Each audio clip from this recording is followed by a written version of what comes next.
बड़ी तो सास और ननद और गोतनी के रहन सहन देख के अपना पति देव से शिकायत करत रही कौना भाव में।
गोपाल चाचा जी के गावल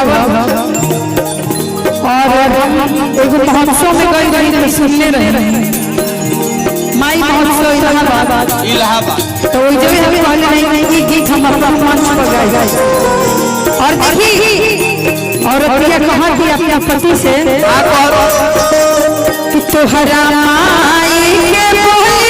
हमरा लागे करे जावे कोई तोहरा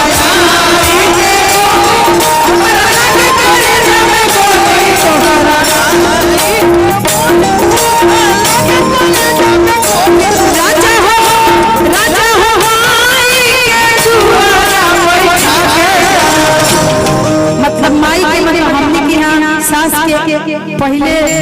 मम्मी भी लोग आमा कहत रहे तो वो कहत रही कि राजा हो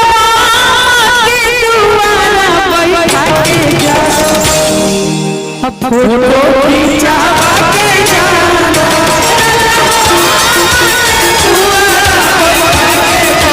फोटो खींचा के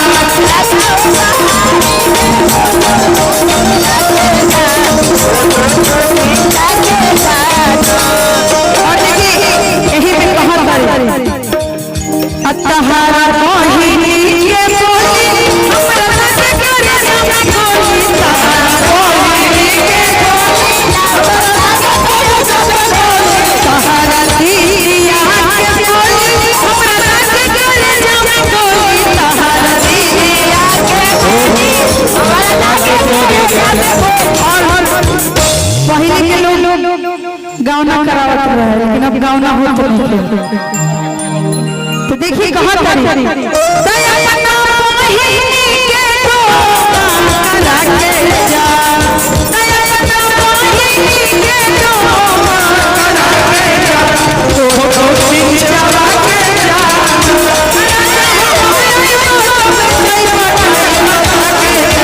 फोटो खींचा के जा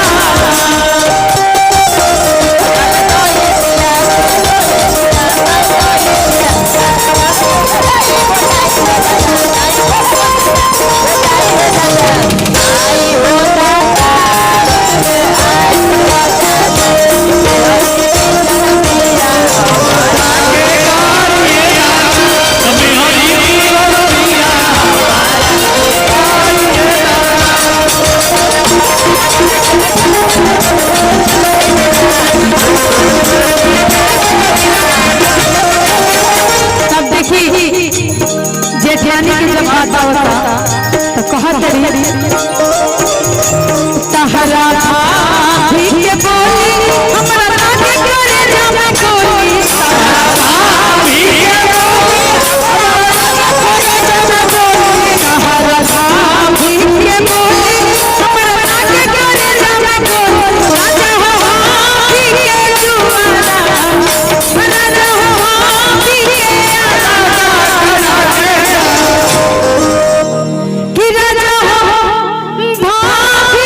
अब फोटो खिंचवा के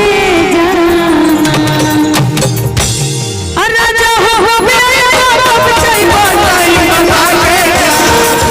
राजा हो मेरा बाप चाहिए फोटो खिंचवा के जाना राजा हो मेरा बाप चाहिए फोटो खिंचवा